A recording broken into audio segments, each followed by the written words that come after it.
இலங்கை மத்திய வங்கியின் 75வது ஆண்டு நிறைவை முன்னிட்டு புதிய 2000 ரூபாய் நினைவுத்தாள் வெளியீடு. பரந்தனில் அதிகாலை ஏற்பட்ட விபத்தில் 2 பேர் உயிரிழப்பு. வடக்கு கிழக்கு பகுதியில் இடம்பெற்ற கையெழுத்து சேகரிக்கும் செயற்பாடு. சீனாவில் நடைபெறும் 2ஆம் உலகப் போர் நினைவு தினத்தில் வடகொரிய ஜனாதிபதி கிம் ஜாங் உன்.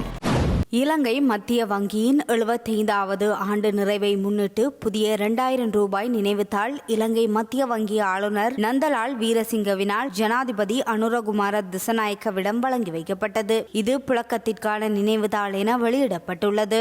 வளர்ச்சிக்கான அடித்தளமான பொருளாதார ஸ்திரத்தன்மையை மேம்படுத்துவதில் மத்திய வங்கியின் அசைக்க முடியாத அர்ப்பணிப்பை பிரதிபலிக்கும் வகையில் செழிப்புக்கான ஸ்திரத்தன்மை என்னும் ஆண்டு விழா கருப்பொருளின் கீழ் இந்த நினைவுத்தாள் வெளியிடப்பட்டுள்ளது. இலங்கை மத்திய வங்கியினால் வெளியிடப்பட்ட 5வது நினைவுத்தாள் இதுவாகும் என்பது குறிப்பிடத்தக்கது. தேசிய மக்கள் சக்தியின் யாழ் மாவட்ட பாராளுமன்ற உறுப்பினர் இளங்குமரன் யாழ்ப்பாண அரச பேருந்து சாலை அதிகாரிகளுடன் நடத்திய பேச்சுவார்த்தையை அடுத்து அரச பேருந்து ஊழியர்களின் பணி பகிஷ்கரிப்பு இன்று காலை 10 மணியளவில் நிறைவுக்கு கொண்டுவரப்பட்டது. யாழ்ப்பாணத்தில் அரச பேருந்து ஊழியர்கள் நேற்று முன்னெடுத்திருந்த பணி பகிஷ்கரிப்பு பயணிகளுக்கு பெரும் இடையூறை ஏற்படுத்தியிருந்தது. இந்த நிலையில் பாராளுமன்ற உறுப்பினர் இளங்குமரன் யாழ் அரச பேருந்து சாலை அதிகாரிகளுடன் நடத்திய பேச்சுவார்த்தையின் அடிப்படையில் இன்று காலை முதல் யாழ்ப்பாணத்தின் அனைத்து அரச பேருந்து சேவைகளும் மீள ஆரம்பிக்கப்பட்டுள்ளன. இலங்கை மத்திய வங்கி ஆளுநர் நந்தலால் வீரசிங்க குளோபல் ஃபைனான்ஸின் 2025ஆம் ஆண்டிற்கான மத்திய வங்கியாளர் அறிக்கை அட்டைகளில் உயரிய ஏத்தர மதிப்பீட்டை பெற்றுள்ளார். இலங்கை எதிர்கொண்ட கடுமையான பொருளாதார நெருக்கடியின் போது நாட்டின் பொருளாதாரத்தை நிலைப்படுத்துவதில் அவரது பங்களிப்பு, அறிவு ஆகியவை இந்த ஏதர மதிப்பீட்டிற்கு காரணமாக அமைந்துள்ளன. 1994 முதல் நடத்தப்படும் இந்த வருடாந்திர மதிப்பீடு உலகின் சுமார் 100 முன்னணி நாடுகளின் மத்திய வங்கி ஆளுநர்களை ஆய்வு செய்கின்றமை குறிப்பிடத்தக்கது. கிளிநொச்சி பரந்தன் பகுதியில் இன்று அதிகாலை ஏற்பட்ட விபத்தில் 2 பேர் உயிரிழந்துள்ளனர். யாழ்ப்பாணத்திலிருந்து வவுனியா நோக்கி பயணித்த பஸ் ஒன்றும் டிப்பர் ஒன்றும் மோட்டார் சைக்கிளும் மோதியதில் இந்த விபத்து இடம்பெற்றுள்ளது. கிளிநொச்சி தர்மபுரம் பகுதியை சேர்ந்த 2 இந்த விபத்தில் உயிரிழந்துள்ளதாக போலீசார் தெரிவித்துள்ளனர்.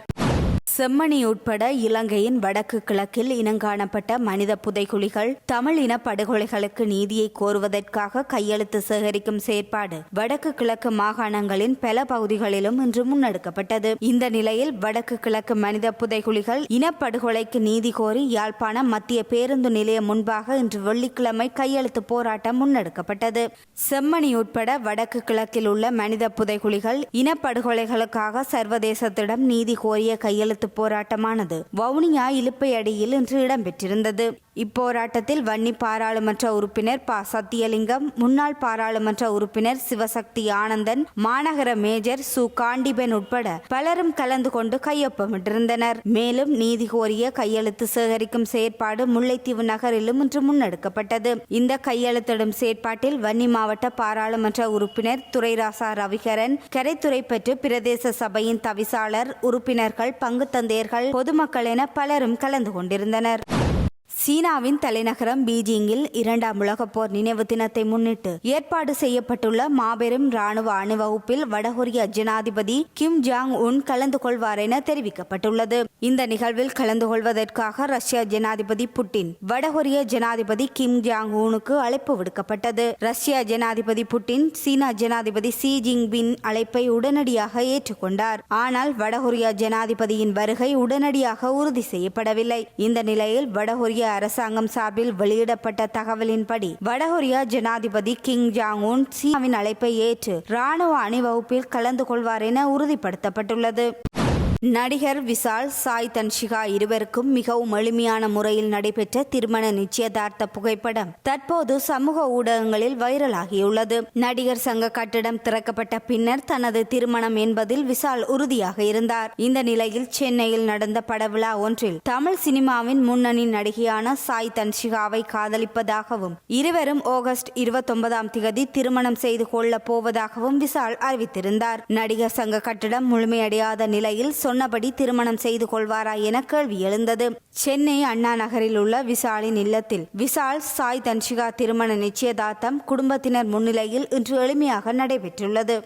இந்தியாவின் பிரபல தனியார் நிகழ்ச்சியின் மூலம் பிரபலமானவர் நடிகை ஜனனி. இலங்கையை சேர்ந்த இவர் தனியார் தொலைக்காட்சியில் தொகுப்பாளராக பணியாற்றினார். தற்போது ஜனனி நிழல் படத்தில் ஹீரோயினியாக நடித்து வருகிறார். இப்படத்தின் ஃபர்ஸ்ட் லுக் போஸ்டர் வெளியாகியுள்ளது. விஜய், த்ரிஷா நடித்த லியோ படத்தில் ஜனனி அறிமுகமானார். லியோ படத்திற்கு பிறகு உசிரே படத்தில் ஹீரோயினியாக நடித்திருந்தார். இந்த படம் கடந்த ஜூன் மாதம் வெளியாகியிருந்தது. ஜனனி நடித்த நிழல் திரைப்பட ஃபர்ஸ்ட் லுக் போஸ்டரை நடிகர் விஜய் சேதுபதி தனது எக்ஸ் தள பக்கத்தில் வெளியிட்டுள்ளார்.